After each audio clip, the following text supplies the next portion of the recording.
When a hurricane or an ice storm hits, it helps to have some help from the hams. That's ham radio operators. The Raleigh Amateur Radio Society takes part in Amateur Radio Field Day this weekend.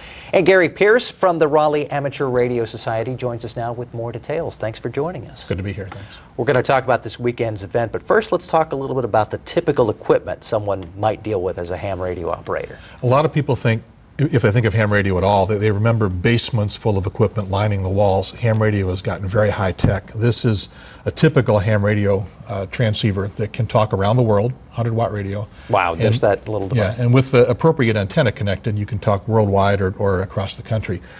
I brought an appropriate antenna here.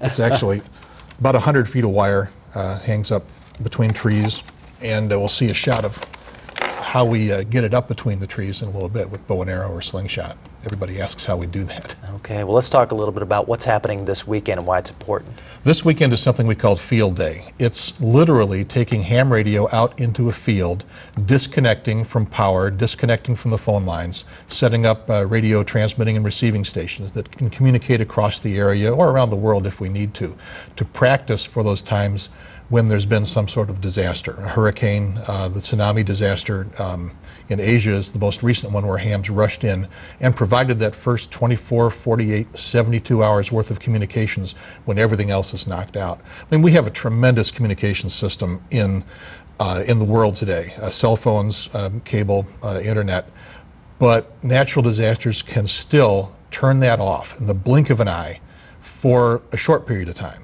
And ham radio has always been there to rush in and provide that vital link that only we can do because we don't have to connect to anything else. A radio, a little wire antenna, a little power supply generator, and we're on the air and can communicate for emergency services.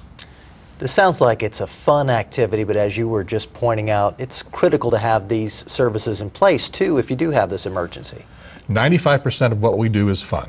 Just talking on the radio to each other, experimenting with equipment, learning about the technology.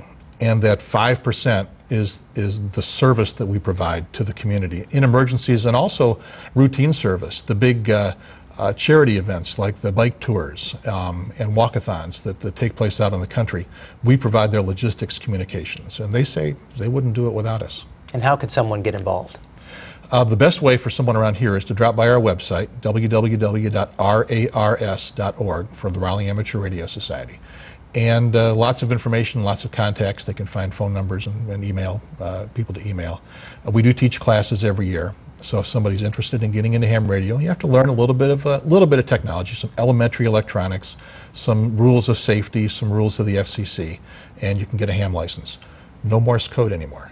Okay. Gary Pierce with the Raleigh Amateur Radio Society. You'll be busy this weekend, but we thank you for joining us now. We're going to have a great time, and thank you very much.